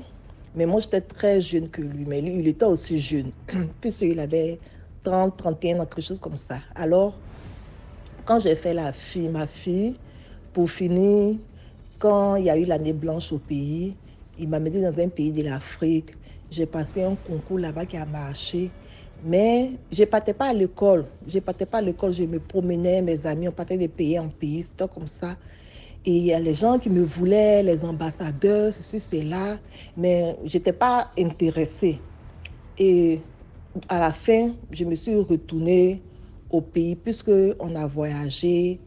On allait jusqu'à Norvège. Et il y a un ambassadeur, comme il voulait de moi, il a réussi à foirer ce voyage. Même arrivé à l'aéroport de l'Italie, les Italiens nous ont dit que non, eux, ils ne me contrôlent pas, que moi, je suis trop belle. Non, je n'ai jamais vu une femme aussi belle. Ils n'ont pas contrôlé. Pourtant, en ce temps, j'ai voyagé le passeport de ma grande soeur. Ils n'ont même pas regardé dans le passeport. Et puis, après, quand on nous a rapatriés, lui, il est resté dans un pays de l'Afrique. Et puis, moi, j'ai fini par rentrer dans mon pays d'origine. Alors, j'étais tellement jeune, ma mère m'a réinscrit à l'école et tout, puisqu'elle dit qu'elle a eu des problèmes avec les parents mes parents paternels. Ils l'ont fait asseoir, ils l'ont mis au fauteuil blanc, ils ont dit qu'elle m'a vendu. Alors, j'ai repris l'école et lui, il m'appelait à tout moment. Comme lui, il a ses papiers, il avait un passeport européen, vraiment papier. Il avait ses papiers déjà. Il a cherché à retourner en Europe pour étudier et puis il s'est réinstallé. Puisque au pays, il avait eu beaucoup de problèmes financiers, il avait l'argent des gens, il n'a pas satisfait leurs besoins et tout. Donc, il y avait des problèmes de police et tout. Donc, lui, il a préféré aller en Europe. Donc, il m'appelait à tout moment. Il voulait qu'on se remette ensemble. Il voulait que je revienne le trouver en Europe et tout. Et ma mère disait non, apporte ton bac. Elle ne voulait pas. Parce que même quand je suis retournée au pays, elle était contente, elle disait qu'elle allait faire une fête. Puisque pour elle, elle n'était pas sûre de pouvoir me retrouver, de pouvoir me voir encore. Quand je suis revenue, elle était contente. Puis elle a toujours dit que quand j'étais plus jeune, elle avait peur. Elle se disait que peut-être on allait me voler. Elle se disait qu'on peut me voler à cause de la beauté que j'avais, c'est ce qu'elle disait. Donc, quand je suis retournée, lui, il n'a pas été malin. Il a connu une femme dans le dernier pays africain où il était. Il a connu une femme là-bas, puis il a fait un enfant avec la femme. Et un jour, il a envoyé les cadeaux. Il a ramené les cadeaux à sa fille, qui est ma fille, notre fille qu'on a eue. Il a ramené les cadeaux à sa fille. Et quand on a déballé les cadeaux, il y avait l'argent caché. Et puis, il y avait des photos. Il a mené une photo du bébé qu'il a eu avec la femme qu'il a eue dans l'autre pays avant d'aller en Europe. Du coup, moi, j'ai failli m'évanouir. J'ai parti en arrière. Et puis, c'est ma mère qui m'a arrêté. Elle a dit, oh, monsieur, il ne peut pas changer. Il a dit, c'est quoi? Et puis, elle a vu la photo. Elle a dit, monsieur, il ne peut pas changer. Donc, du coup, il a fait un enfant là-bas. Non. Moi, comme je t'ai dit, je suis sensible. Ça m'a fatiguée encore. Quand ça m'a fatiguée. Donc, c'est au coup des filles, même moi, je disais à sa fille de prendre. Sa fille, même, deux fois, disait, ah, papa, maman me fait mal. Qu'elle cause le téléphone d'avant, là. Elle attrape le téléphone, elle est fatiguée d'écouter. Et puis, c'était comme ça, je me suis mise avec quelqu'un d'autre. Donc, quand je me suis mise avec quelqu'un d'autre après le bac, j'ai fait une grande école. Quand je me suis mise avec quelqu'un d'autre, il était étudiant. On était ensemble, mais il me disait chaque fois que lui il veut enfanter. Et ma mère m'encourageait encore. Puis la première grossesse, c'est maman qui m'avait encouragée. Elle me disait fais ton enfant. Parce que c'est après elle a avoué qu'elle avait peur qu'on me vole. Donc elle m'encourageait à faire les enfants, même sur les bancs, elle m'encourageait à faire les enfants. Donc c'est grâce à elle. Seulement, je disais après mes études. Donc du coup, elle m'encourageait encore. Il est à l'université, il va sortir médecin, il sera bien, et toi aussi, tu vas finir tes études, ça va t'encourager. C'est-à-dire que si elle marche chez lui, c'est bon aussi. Et puis, pourquoi pas de faire mes enfants, elle a ses amis qui ont fait les enfants sur les bancs, et ils ont grandi avec les enfants, de faire. Et l'enfant ne venait pas. Et lui, à chaque fois, comme il était dans la médecine, lui-même, il programmait même plus que moi. Il payait les tests de grossesse, tout ça. Et à chaque fois, quand il faisait les tests de grossesse, ça ne marchait pas. Et puis, il pleurait. Puis, je lui ai dit un jour, mais tu pleures pourquoi? Tu crois pas en Dieu ou quoi? Pourquoi tu pleures? Arrête de pleurer. Il faut mettre ta foi en Dieu. Arrête tes tests, les théories, là, les tests de grossesse. Toi, arrête ça. Comme ça, je lui ai dit. Et puis, je crois que ça l'a touché. Et puis, il arrêtait ces histoires de stress, des tests de grossesse et tout. Puisque il avait maintenant, il avait fini. Quand il avait fini, maintenant, il a fait le stage. Et quand il a fait le stage, et puis, on l'a affecté. Chez nous, c'est comme ça. Après, on l'a affecté. Parce que après, il faut passer le concours pour exercer en fonction publique. Et puis, après, on l'a affecté. Donc, on l'a affecté. Maintenant, il était le médecin-chef de là-bas. Je partais là-bas souvent. C'était comme ça. Donc, j'étais allée là-bas où il était le médecin-chef. Puis seulement, j'étais en ville. Puis c'était dans une grande école. J'étais à la capitale. Et puis, lui, il était le médecin-chef dans une autre province. Comme ça, on dit non. Autre province. Alors, un jour, mes soeurs m'ont appelé. Et puis, elles ont dit mon nom. Je ne vais pas dire mon nom ici. Elles ont dit mon nom. Comme on va dire, Nathalie, tu dois venir. Puisque quand je partais prier souvent, dans mes groupes de prière, il y avait un groupe de prière, je partais prier là-bas beaucoup. J'ai quitté loin mon quartier pour aller prier dans le quartier de ma mère. Et ainsi, j'ai amené aussi une de mes cousines qui avait un côté malade. Pied, main, c'était malade. Maintenant, ça ne fonctionnait plus. Pour rien comme ça. Donc, je l'amenais prier. Je l'amenais à moi. Parce que je partais dans le groupe de prière là, 2 fois dans la semaine. Puis, je suis catholique. Et quand je quittais loin où je vivais, et en cité, pour aller dans le quartier de ma mère prier. Puis donc, on se croisait chez ma mère, puis on partait prier là-bas. Donc, à chaque fois, 2 fois dans la semaine, je venais chez ma mère pour aller prier là-bas. Et c'est comme ça, j'amenais ma cousine là.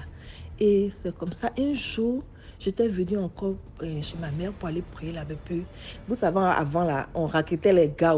Des fois, les gars sont là et puis ils sont fonds de toi, mais ils vont te dire, même si tu sors pas, moi, il faut m'inviter. Ils sont malins, ils se disent que dans ça, ils peuvent t'avoir un jour. Donc, il y avait plein d'amis hommes, et puis je suis une femme même, j'ai beaucoup d'amis hommes depuis l'école primaire. C'est comme ça qu'ils sont en contact avec moi, d'autres jusqu'à aujourd'hui. Alors, c'est ainsi qu'un jour, je partais à la cabine, je me suis dit que je vais appeler un de mes amis, peut-être dans le temps, là, il y a avoir peut-être un 5 000, 10 000, lui, pour me dépanner un peu. C'est dans ça, j'ai parti appeler, puis il y a 2 hommes qui m'ont arrêté. Je vois un qui est en tapette, et puis un, qui était bien normal. Et puis, celui qui est en tapette là, il a dit à l'autre de me dire quelque chose. Puis l'autre me dit que, il dit, tu t'en vas téléphoner, tu t'en vas à la cabine téléphoner, il y a un ticket. Quand il y a un ticket, il a dit, il dit que tu t'en vas appeler un homme à la cabine téléphonique de te dire que quand tu étais enfant là, tu as eu un enfant. Il y a un ticket encore.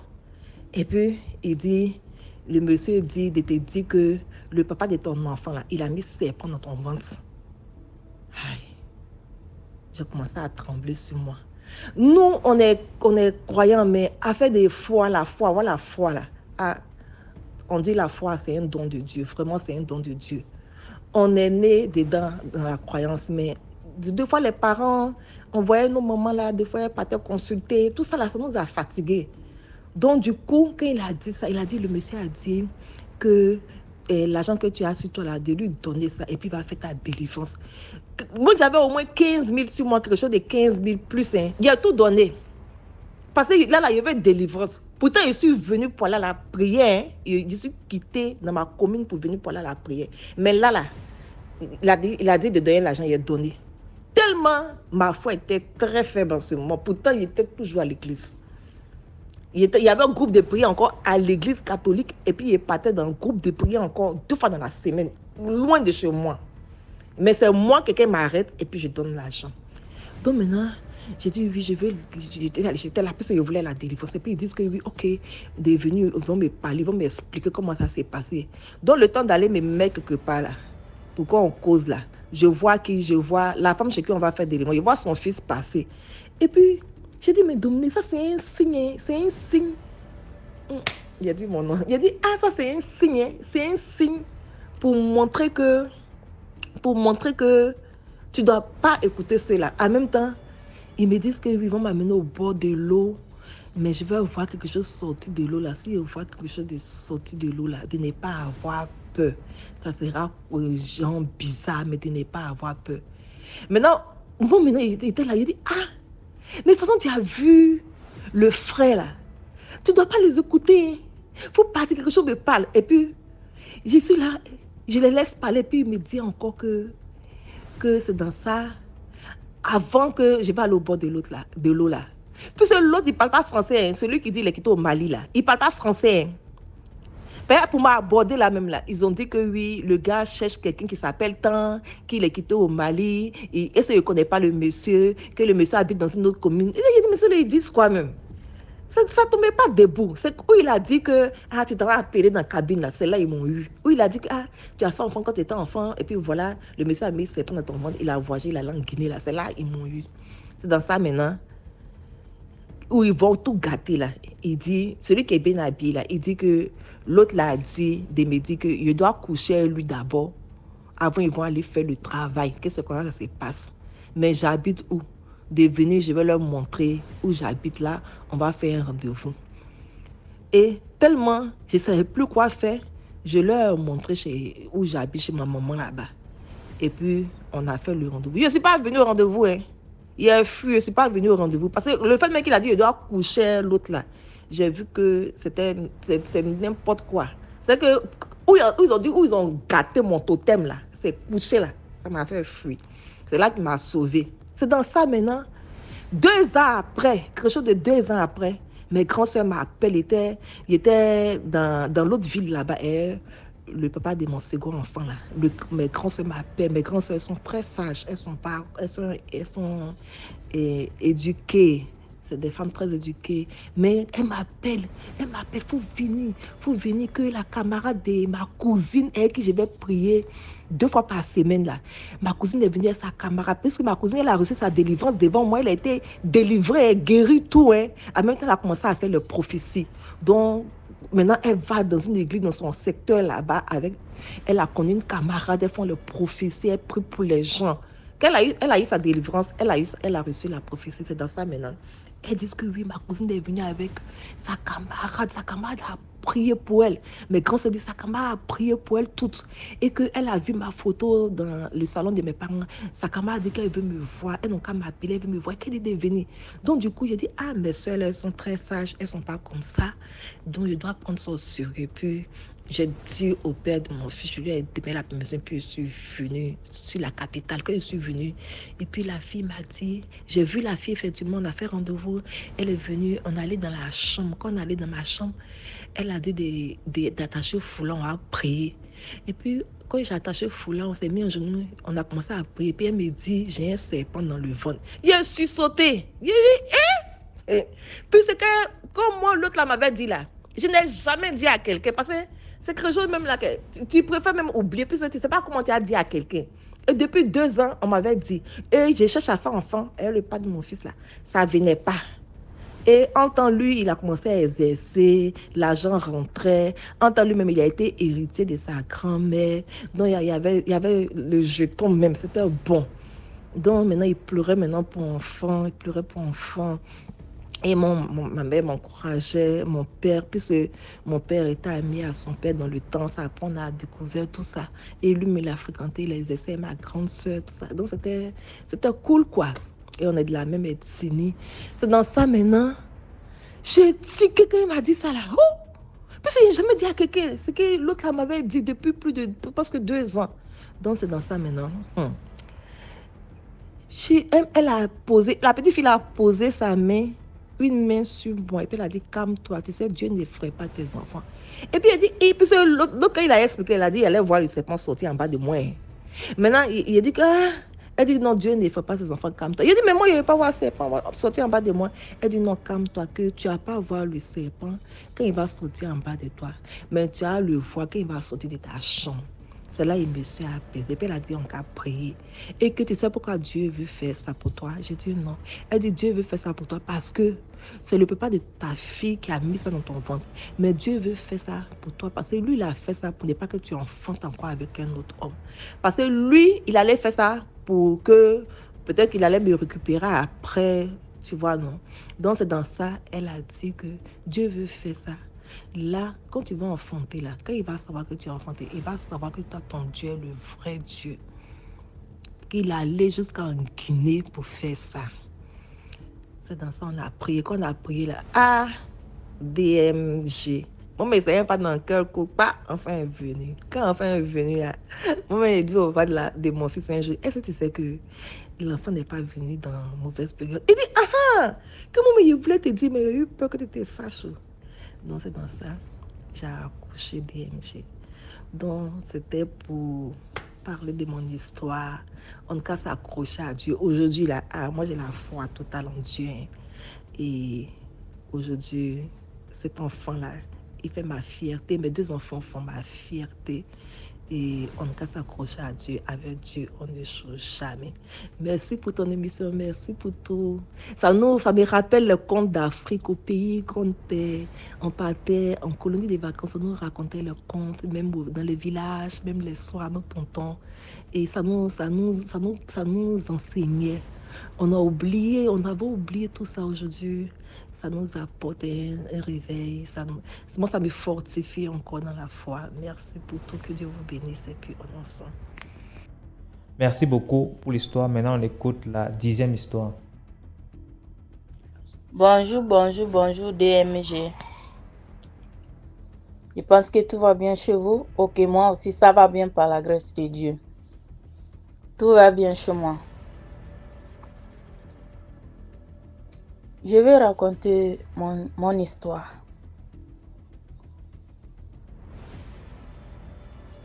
Voici mon histoire. 2017-2018.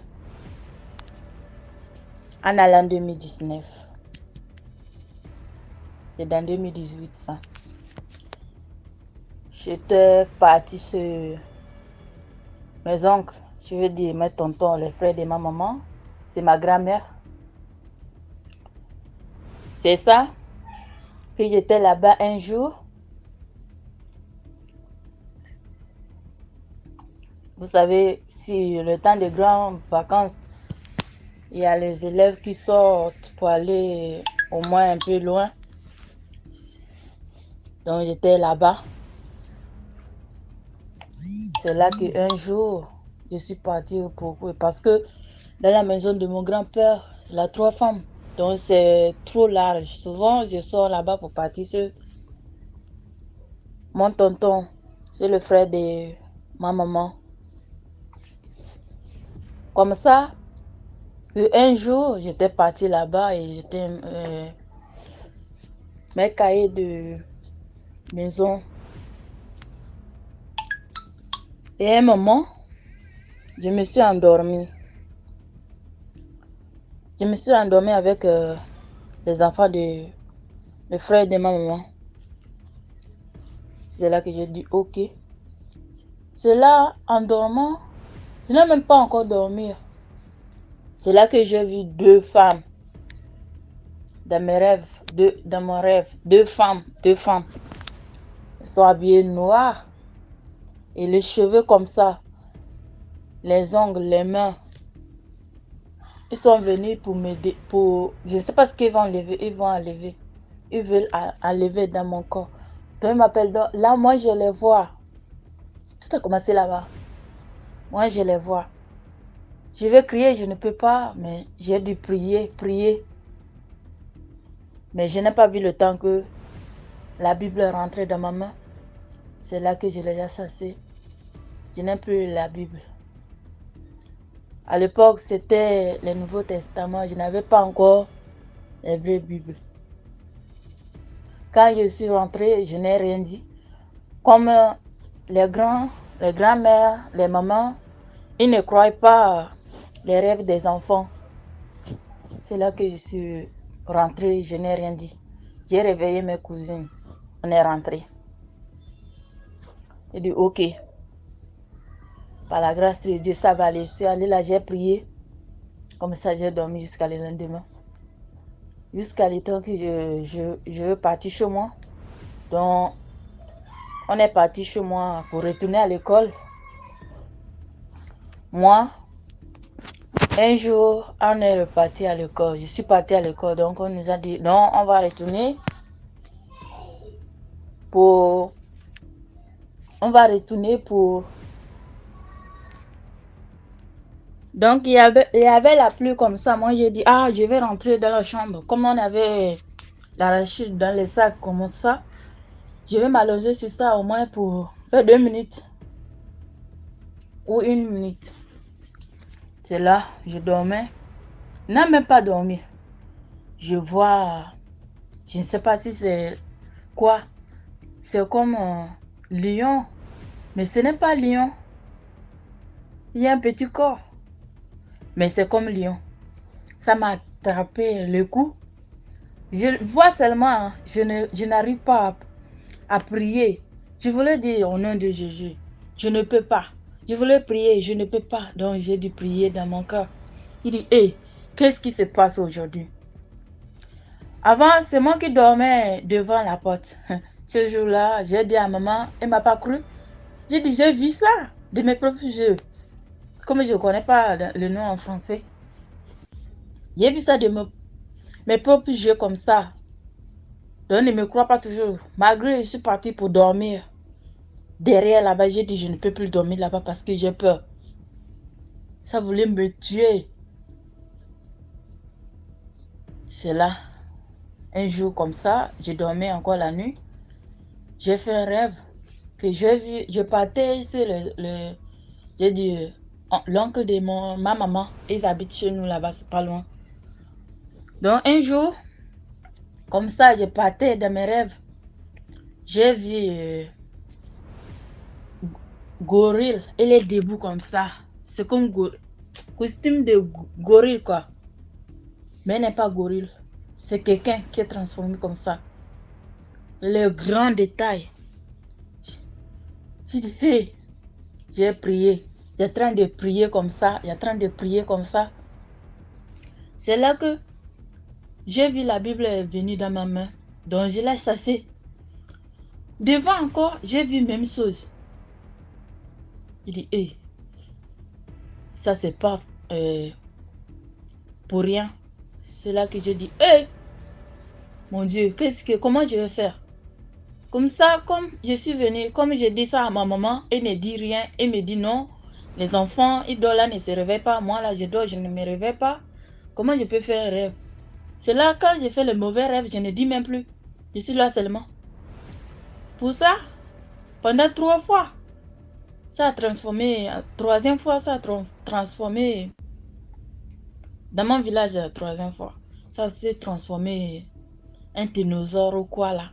Oui, je vois ça à la télé. Mais quand j'ai vu ça dans mes rêves là, j'ai vu ça dans la télé, je sais qu'ils appellent ça comme ça. Et dans la nuit, on n'avait même pas la télé là-bas. Il dit, hé, voilà ce qui m'arrive aujourd'hui. Qu'est-ce que j'ai fait de mal? Souvent, je demande, qu'est-ce que j'ai fait de mal? Je n'ai rien fait de mal. C'est ça qu'un jour, ça me dit seulement, quand on m'énerve, ça vient quand on m'énerve, quand je m'énerve en colère, là, je pars dans la brousse, je reste là-bas, je ne rentre pas. Je suis là-bas. Ils vont me chercher jusqu'à me trouver. Mais souvent, si on m'énerve, ça me dit, si je bats avec quelqu'un, ça me dit seulement de tuer la personne. De tuer la personne. C'est ça, les rêves là me disent ça. Le lendemain, un jour, je pars. Je suis arrivée. Je ne sais pas ce que mon petit frère avait fait. J'ai oublié ça. Il avait fait quelque chose comme ça. Là, j'ai dit à ma maman. Elle a dit, il s'énerve contre moi.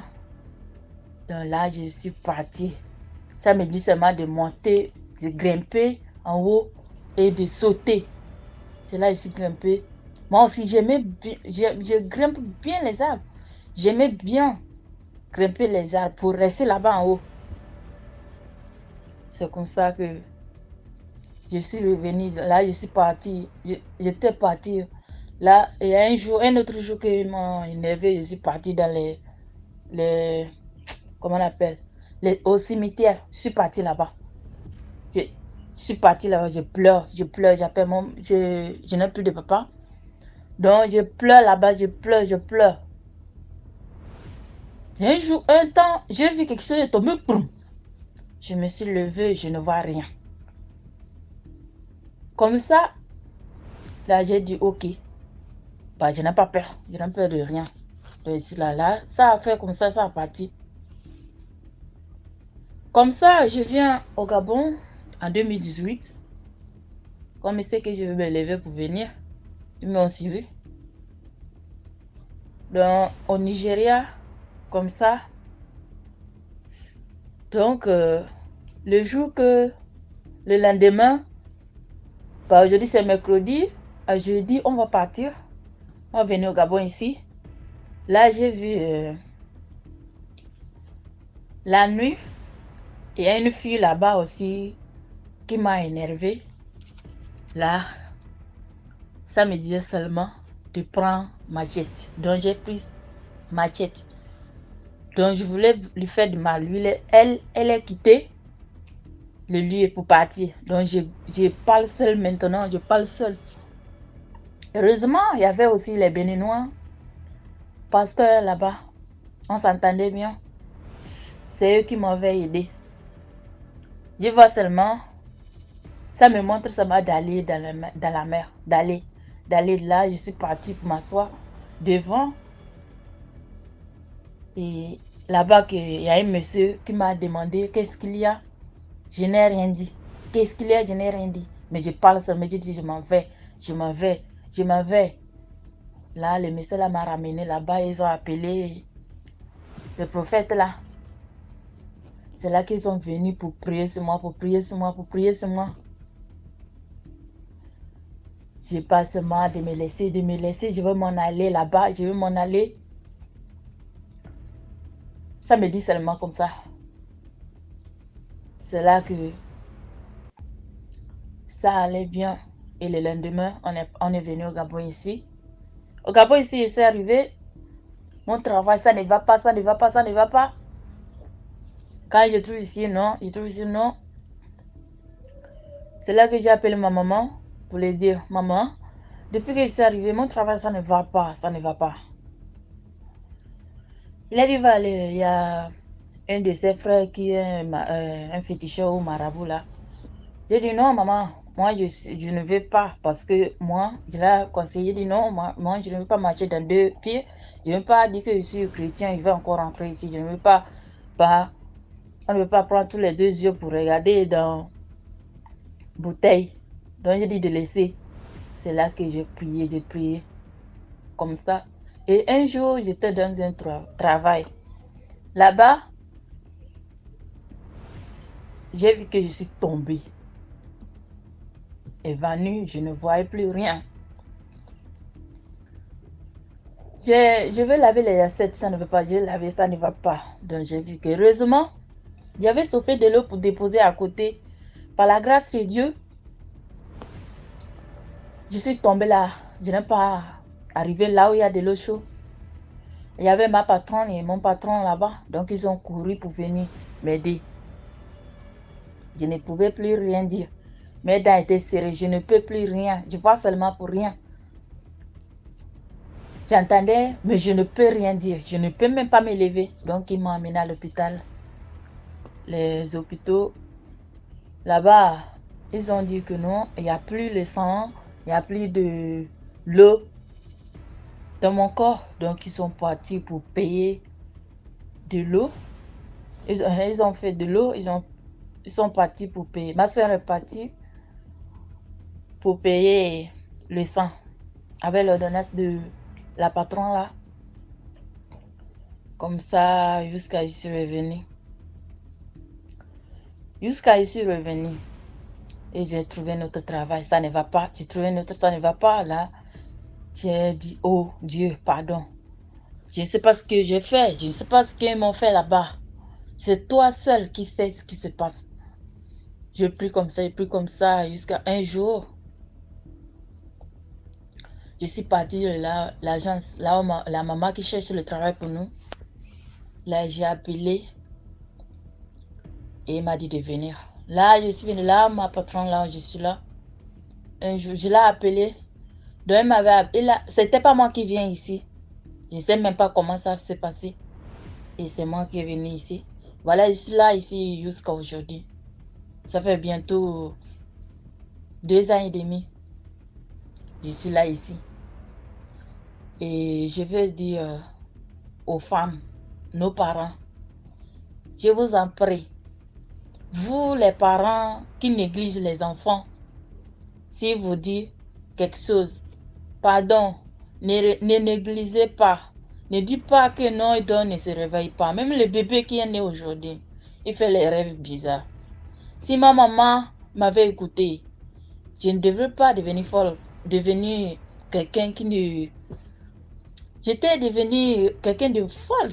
Quand on me parle même, je n'écoute pas. Si je trouve quelque chose, c'est comme de faire du mal aux gens. Au moins, on pouvait prier sur moi pour que ça aille bien. Donc, je vous en prie, les mamans, les parents, croyez vos enfants. Si vous dites quelque chose, croyez-les. C'est la vérité. C'est la vérité. Il y a les mamans qui ne croient pas. Oh non, c'est les rêves, c'est non, rien. Prends tout ton temps et reste à côté de cet enfant et écoute la personne. Peut-être tu peux l'aider. Pour ça, si ma maman avait cru, je devais lui dire tout ce qui se passe sur moi. Mais comme il n'avait pas cru, j'ai dû laisser. Donc, je vous en prie, les parents, ayez confiance à vos enfants. Prenez-les au sérieux et croyez-les. Si vous dites quelque chose, c'est vrai. Cherchez à savoir pourquoi. Donc ne néglige pas. DMG, voilà mon histoire. Mais c'est là beaucoup, mais ça c'est pour moi-même. Ce qui s'est passé sur moi. Donc, il y en a beaucoup, il y a les histoires, mais c'est pour cela. Je laisse là maintenant. Je salue tout le monde. Abonnez-vous et likez, partagez aussi. Je vous aime tous. Merci pour l'histoire. Voilà, c'était tout pour aujourd'hui. J'espère que vous avez apprécié l'édition d'aujourd'hui. Abonnez-vous pour ne pas manquer la prochaine vidéo qui va être postée à 12h00 demain. Et d'ailleurs, on poste tous les jours à 12h00 10 histoires mystiques. Si vraiment tu aimes le concept, abonne-toi, donne un peu de force, laisse un commentaire, dis-moi d'où tu regardes la vidéo, partage, commande. Et quand on dit partager, s'il vous plaît, c'est copier le lien de la vidéo et envoyer dans les groupes WhatsApp, Telegram et autres. Merci, portez-vous bien, rendez-vous demain pour une nouvelle vidéo.